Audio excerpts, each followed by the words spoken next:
사람은 평생 한 번쯤 자기 인생이 완전히 무너지는 순간을 맞게 된다. 김말순에게 그날은 아들의 전화 한 통에서 시작되었다. 김말순 68. 30년이 넘도록 작은 식당 하나로 아들 성우를 키워낸 여자였다. 사람들은 말순을 억척스러운 여자라고 불렀다. 하지만 말순은 자기 인생이 억척스럽다고 생각해 본 적이 없었다. 그저 그렇게 살았을 뿐이었다. 말순이 29이 되던 해 남편은 공사 현장에서 사고로 세상을 떠났다. 그날도 아침에 김이 모락모락 나는 된장국을 먹고 아무 일 없다는 듯 출근을 했다. 그리고 저녁 차가운 시신이 되어 돌아왔다. 말순의 품에는 3살배기 아들 하나만 남았다. 그날 이후 말순의 인생에는 내 인생이라는 말이 사라졌다. 오직 하나, 아들 성호. 말순은 새벽에 시장으로 나가 채소를 떼왔고 낮에는 국밥집에서 일했고 밤에는 포장마차에 서 있었다. 아이를 업고 장사를 한 날도 있었고 아이가 열이 펄펄 끓어도 병원비가 무서워 해열제 하나로 버틴 날도 있었다. 성호가 초등학생이 되던 날 말순은 그날 처음으로 자기 이름으로 된 작은 식당 간판을 달았다. 그날 말순은 국을 끓이다 말고 혼자 울었다. 나도 이제 뭔가 가진 사람이 됐구나. 말순의 하루는 언제나 새벽 4시에 시작됐다.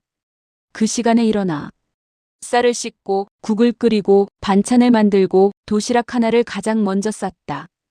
도시락 뚜껑을 닫을 때마다 말순은 똑같이 말했다. 성호야, 엄마는 네가 밥 굶지 않고 아프지 않고 사람 구실만 하면 된다. 성호는 그 말을 들을 때마다 고개를 끄덕였다. 성호는 공부를 잘했다.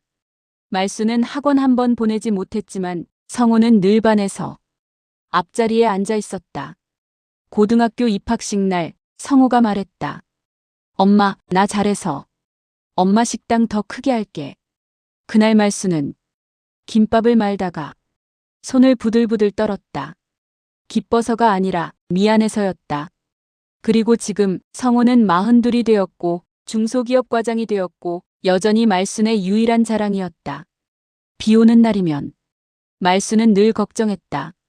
비 오는 날은 사고 나면 큰일인데 성호가 회식 있다고 하면 말순은 밤새 잠을 설쳤다. 술 먹고 운전하면 어쩌지. 그게 말순의 인생이었다. 그날 아침도 평소와 다를 것 없었다. 말순은 반찬을 4가지나 싸며 투덜거렸다. 나이 40 넘어서도 도시락 싸주는 엄마가 어디 있냐? 성호는 웃으며 말했다. 엄마, 나 이런 엄마 둬서 진짜 복 받은 거야. 그 말 한마디에 말순은 종일 기분이 좋았다. 그리고 그날 밤 모든 것이 무너졌다. 밤 11시 3분. 식당 불을 끄고 문을 잠그려던 순간 휴대폰이 울렸다. 화면에는 이렇게 떠 있었다. 성호. 말순은 아무 생각 없이 전화를 받았다. 응, 성호야. 잠시 침묵. 그리고 떨리는 목소리가 들렸다. 엄마 나야. 그 목소리는 말순이 알던 아들의 목소리가 아니었다. 너무 낮았고 너무 떨렸고 너무 무너져 있었다. 왜 그래? 어디야? 다친 데는 없고 숨을 제대로 쉬지 못하는 소리가 들렸다. 엄마, 나 큰일 났어. 말순의 손에서 휴대폰이 미끄러질 뻔했다. 무슨 소리야? 어디야? 엄마가 지금 갈게. 그때 아들이 울먹이며 말했다. 엄마, 나 교통사고 났어. 사람을 쳤어. 그 순간 말순의 심장이 그대로 멎는 줄 알았다.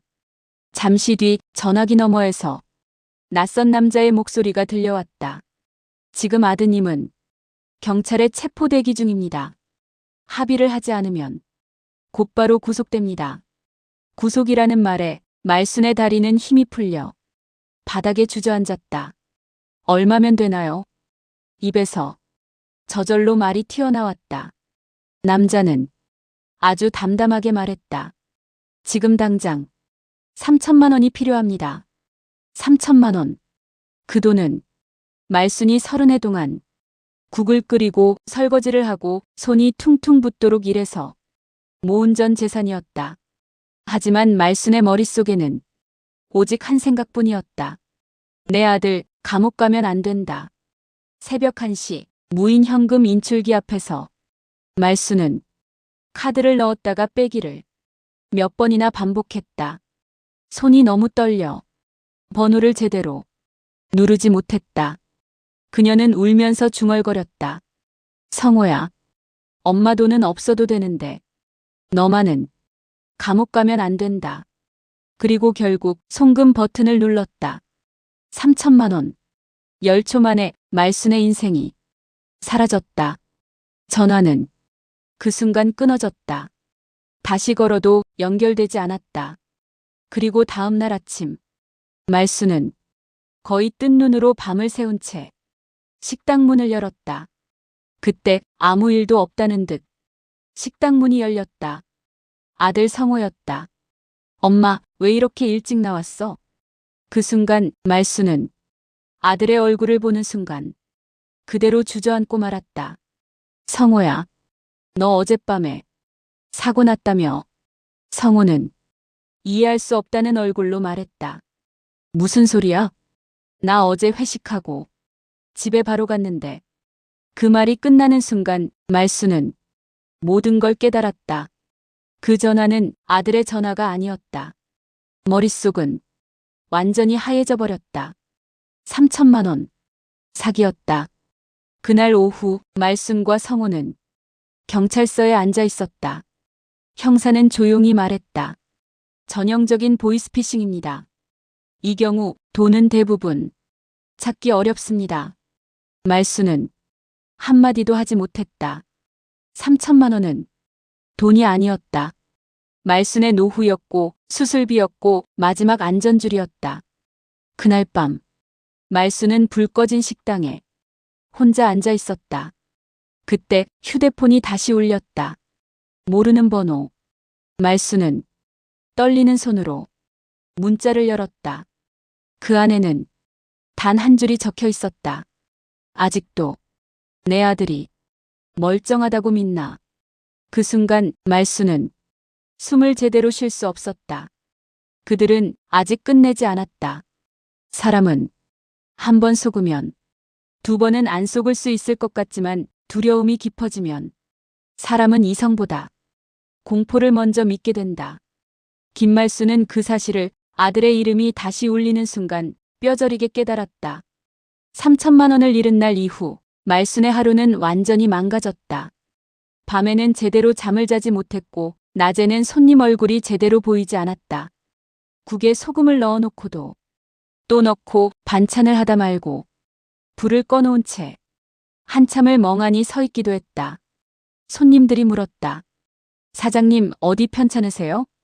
말순은 억지로 웃으며 말했다. 아니에요. 요즘 잠을 좀 못 자서. 하지만 말순의 속은 이미 다 무너진 뒤였다. 아들 성호는 어머니를 혼자 두지 않았다. 회사에 사정하고 며칠 연차를 냈고 식당 문 닫는 시간까지 늘 함께했다. 엄마, 오늘은 내가 설거지할게. 성호가 고무장갑을 끼는 모습을 보면서도 말순의 마음은 조금도 놓이지 않았다. 아들의 뒷모습을 볼 때마다 말순의 머릿속에는 그날 밤의 목소리가 다시 재생됐다. 엄마, 나 큰일 났어. 성호는 밤마다 어머니에게 말했다. 엄마, 경찰도 접수했고 계좌는 전부 추적 중이래. 너무 걱정하지 마. 하지만 말순은 알고 있었다. 그 말이 어디까지나 위로라는 것을. 돈은 돌아오지 않을 가능성이 훨씬 크다는 것도 말순은 이미 알고 있었다. 사건이 있은 지 사흘째 되던 날 밤 식당 문을 닫고 집으로 돌아와 불을 끄려던 순간 말순의 휴대폰이 울렸다. 모르는 번호였다. 말순의 심장은 그 순간부터 제멋대로 뛰기 시작했다. 받지 않으려 했다. 손이 너무 떨려 버튼을 제대로 누르지도 못했다. 하지만 전화는 끊기지 않았다. 한 번, 두 번, 세 번. 말수는 결국 흐느끼듯 전화를 받았다. 여보세요. 잠시 정적. 그리고 낯선 남자의 목소리가 아주 낮게 흘러나왔다. 어머니, 아직도 경찰 믿고 계시네요. 그 한마디에 말순의 등골이 서늘하게 식었다. 누구세요? 남자는 낮게 웃었다. 그 웃음소리는 사람을 더 불안하게 만들었다. 우리가 누군지는 중요하지 않습니다. 중요한 건 어머니 아들이 지금 어디에 있는지죠. 말순의 머릿속이 순식간에 새하얘졌다. 그게 무슨 말이에요? 우리 아들은 지금 그 말을 끝까지 하지도 못했다. 전화기 너머에서 익숙한 목소리가 들려왔다. 엄마 나야. 말순은 그대로 주저앉았다. 성호야. 성호야, 너 어디야? 성호의 목소리는 분명히 그날 밤과 똑같이 떨리고 있었다. 엄마, 나 지금 어딘지 모르겠어. 사람들이 나 잡아놨어. 그 순간 말순의 숨이 목구멍에서 막혀 나왔다. 그리고 다시 남자의 목소리가 들렸다. 이번에는 장난 아닙니다. 경찰에 신고하면 아드님은 그날로 끝입니다. 말순은 울음이 터지듯 말했다. 제발, 제발 우리 아들만 건드리지 마세요. 돈은 이제 정말 없어요. 하지만 남자는 아무런 감정 없이 말했다. 이전에 보내신 돈은 연습이었습니다. 그 말이 끝나자 말순의 귀가 의심을 했다. 이번에는 5천만 원입니다. 5천만 원. 말순은 그 자리에서 숨이 꺼지듯 울었다. 이제 정말 없습니다. 집도 없고 대출도 안 나오고 정말 아무것도 없습니다. 남자는 짧게 대답했다. 없으면 만들어 오셔야죠. 전화를 끄는 순간 말순은 바닥으로 고꾸라졌다. 그때까지 바로 옆방에 있던 성호가 어머니의 울음소리를 듣고 달려나왔다. 엄마, 무슨 일이야? 말순은 떨리는 손으로 휴대폰을 내밀었다. 또 왔어. 또 성호 목소리가. 성호는 휴대폰을 붙잡고 그대로 굳어버렸다. 말순은 방금 나눈 통화를 한마디도 빠짐없이 아들에게 말했다. 성호의 얼굴은 점점 하얗게 변했다. 엄마, 이건 보통 사기 수준이 아니야. 그럼 정말 너를 데려간 걸까? 말순의 그 말에 성호는 단호하게 고개를 저었다. 아니야. 나 지금 여기 있잖아. 그놈들은 엄마 심리만 노리는 거야. 하지만 성호의 말과 달리 말순의 공포는 그날 이후 현실이 되어버렸다. 밖에서 사람 발소리만 나도 흠칫했고 전화벨이 울릴 때마다 몸이 먼저 굳어버렸다. 말순의 세상에서는 이제 더 이상 안전한 소리가 없었다. 성호는 더 이상 혼자 판단하지 않기로 했다. 그날 밤 어머니 손을 잡고 다시 경찰서를 찾았다. 형사는 한참 동안 이야기를 듣고 나서 말했다. 이번에는 조직적인 범죄로 보입니다. 이들은 어머니의 정보를 이미 여러 갈래로 확보하고 있습니다. 말순의 손이 형사의 책상 위에서 부르르 떨렸다. 그럼 우리 아들은 괜찮은 건가요? 형사는 잠시 망설이다 조심스럽게 말했다. 현재로서는 실제로 납치된 정황은 없습니다. 하지만 이들은 심리를 조종하는데 아주 능숙합니다.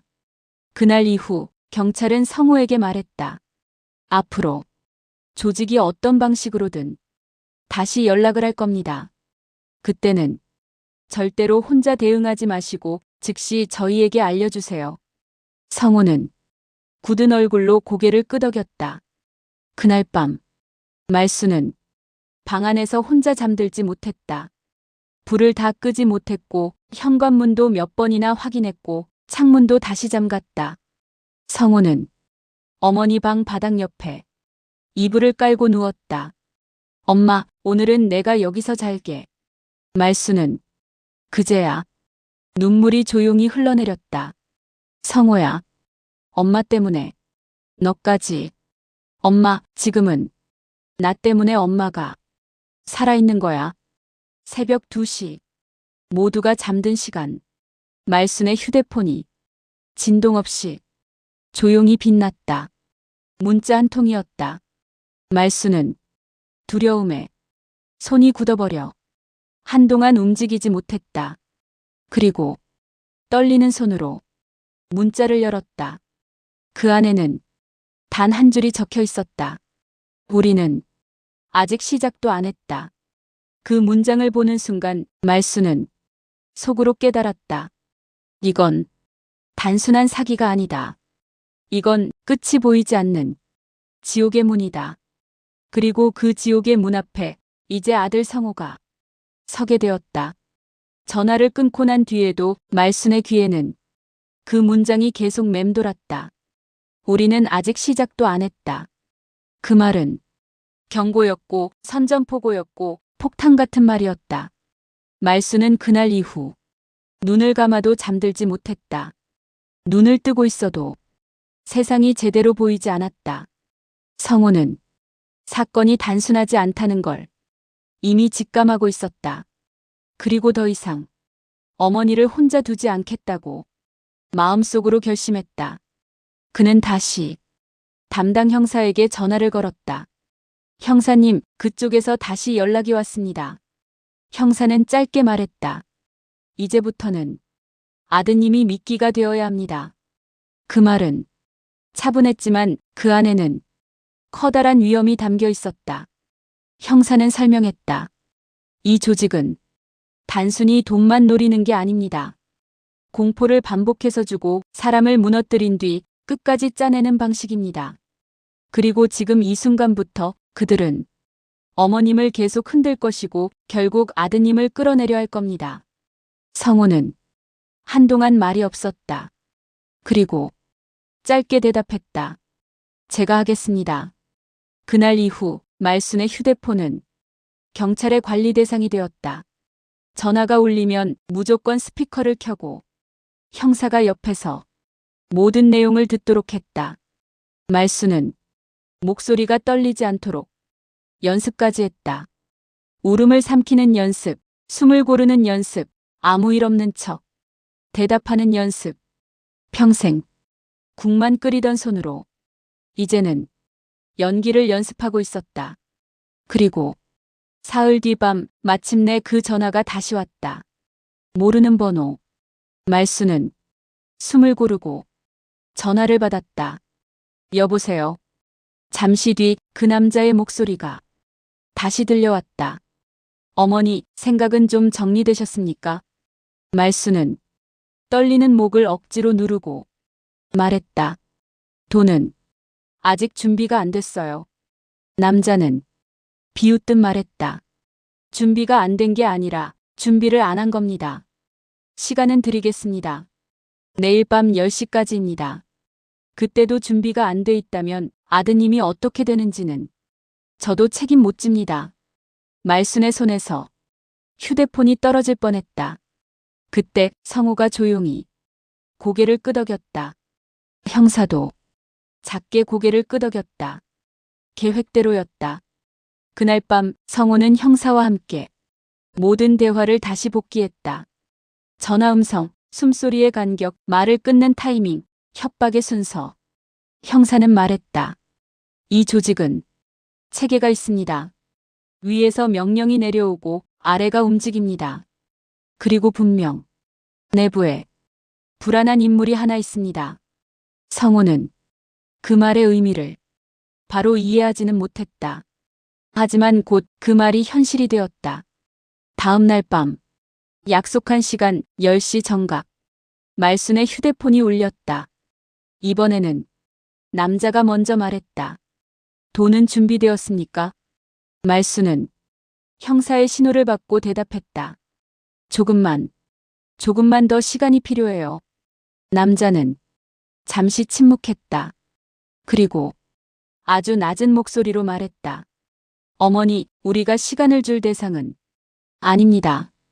그 순간 다른 전화가 성호의 휴대폰으로 동시에 걸려왔다. 형사는 눈빛으로 신호했다.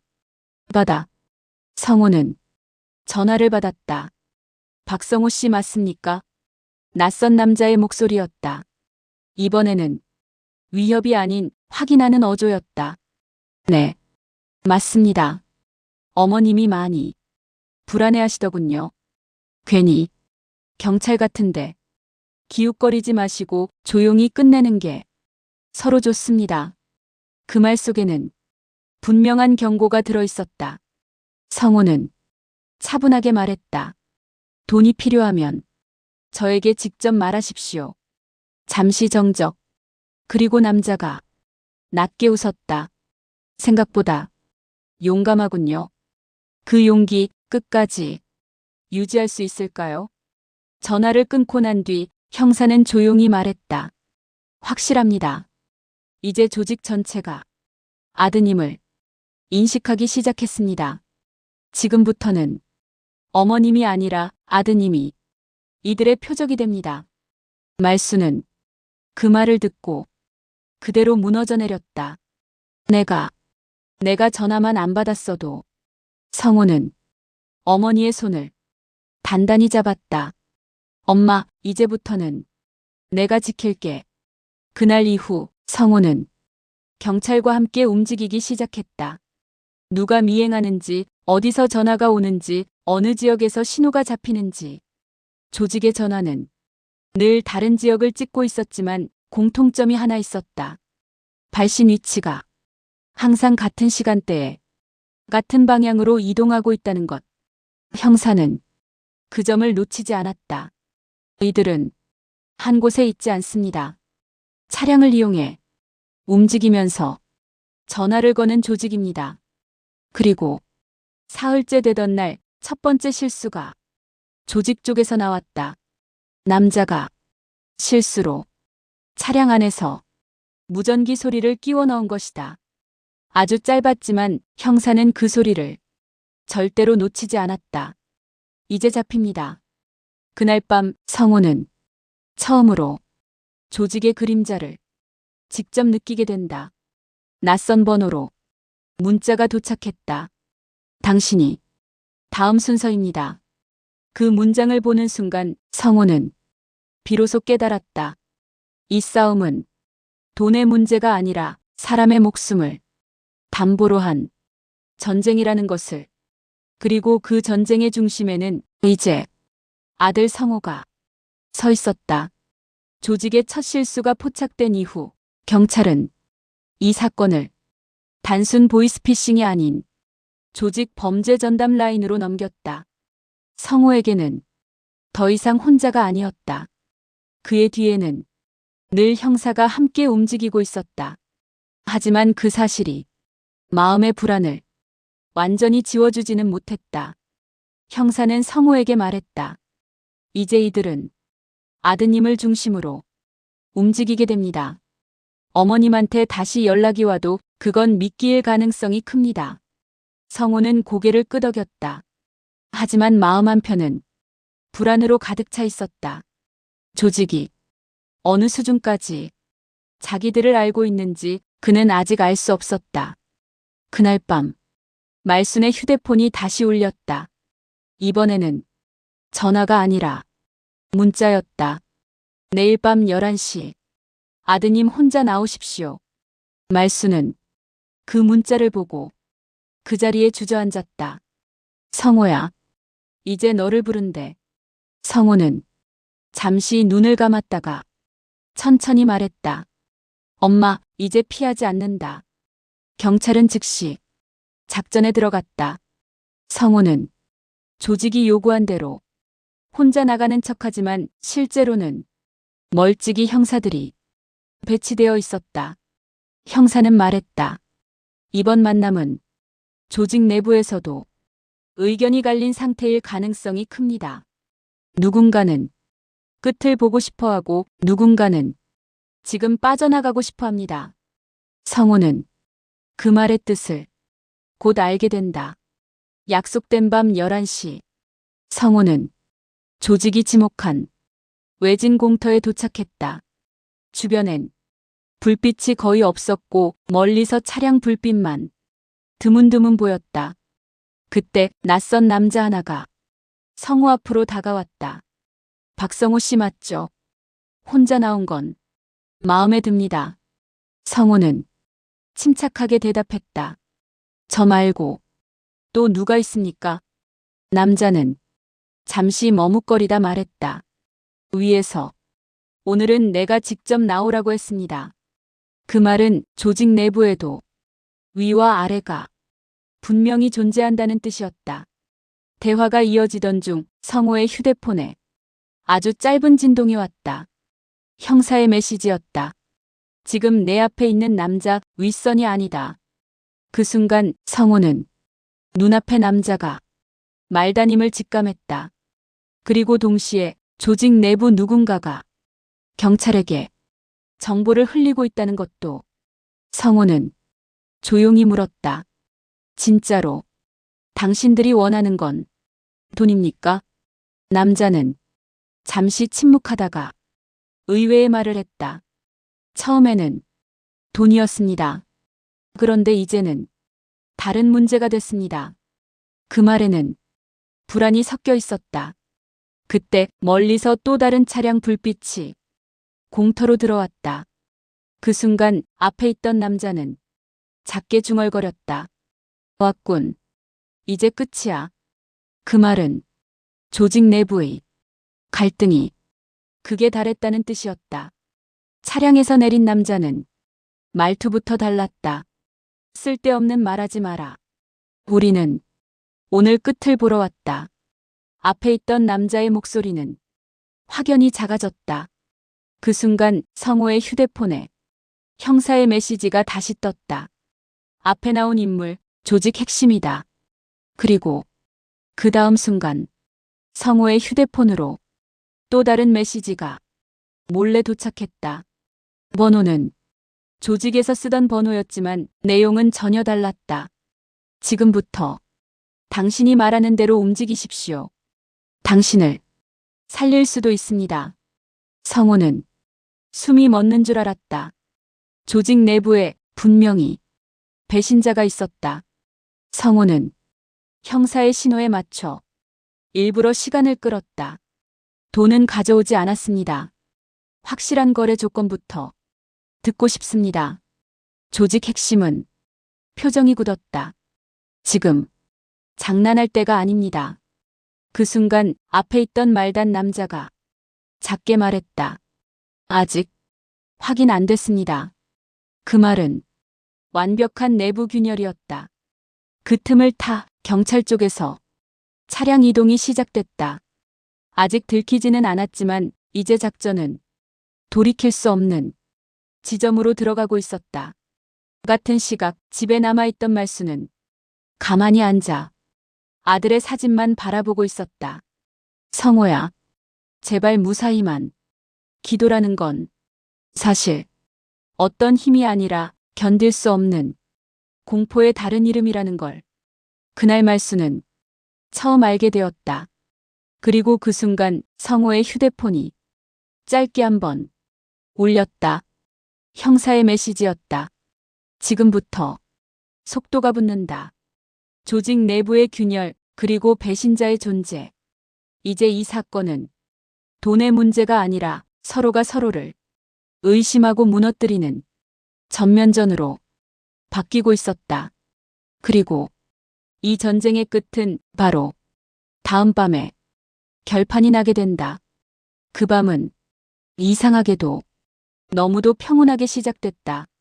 하늘에는 별이 하나도 없었고 바람은 거의 불지 않았다. 마치 아무 일도 일어나지 않을 것처럼 도시는 고요했다. 하지만 그 고요함 속에서 모든 것이 끝을 향해 움직이고 있었다. 형사는 성호에게 말했다.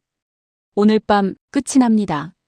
조직 내부에서 우리를 돕는 인물이 정확한 장소와 시간을 넘겨줬습니다. 성호는 짧게 숨을 들이켰다. 어머니는요? 형사는 고개를 끄덕였다. 이미 안전한 곳으로 이동시켰습니다. 그 말을 듣는 순간 성호의 가슴에 묶여있던 돌덩이 하나가 비로소 내려앉았다. 같은 시각 말수는 경찰이 마련한 작은 휴게실에 혼자 앉아 있었다. 벽시계의 초침 소리가 유난히 크게 들렸다. 째깍, 째깍. 그 소리는 마치 그동안 버텨온 그녀의 심장 소리 같았다. 말수는 두 손을 모으고 조용히 중얼거렸다. 성호야, 이제 그만 끝내자. 밤 11시 50분. 조직이 지정한 마지막 장소. 낡은 물류 창고 앞에는 불이 꺼진 차량들이 여러 대 서 있었고 그 안에는 이미 형사들이 숨죽이고 대기하고 있었다. 성호는 혼자 걸어 들어갔다. 이번에는 정말로 혼자인 것처럼 보였다. 조직의 핵심 인물이 어둠 속에서 천천히 모습을 드러냈다. 여기까지 잘 왔군. 그의 목소리는 놀랍도록 차분했다. 이제 서로 귀찮은 일 끝내자. 성호는 조용히 말했다. 어머니는 이제 건드리지 마십시오. 남자는 피식 웃었다. 어머니는 처음부터 우리 관심이 아니었어. 우리는 공포를 산 거고 너는 그 공포의 값이었다. 그 말은 성호의 가슴을 정확히 찔렀다. 이 싸움은 처음부터 돈이 아니라 사람의 두려움을 사냥하는 게임이었다. 그 순간 성호의 휴대폰에 아주 약한 진동이 한번 전해졌다. 형사의 신호였다. 지금부터. 성호는 조용히 말했다. 돈은 차 트렁크에 있습니다. 남자의 눈빛이 번뜩였다. 그가 뒤를 돌아 차량 쪽으로 발걸음을 옮기는 순간 순식간에 어둠을 가르며 수십 개의 손전등 불빛이 한꺼번에 켜졌다. 경찰이다. 그 한마디로 모든 것이 뒤집혔다. 조직원들은 순식간에 흩어졌고 차량의 문이 열리며 형사들이 한꺼번에 튀어나왔다. 하지만 조직의 핵심은 쉽게 잡히지 않았다. 그는 차량 하나로 뛰어들어 급히 시동을 걸었다.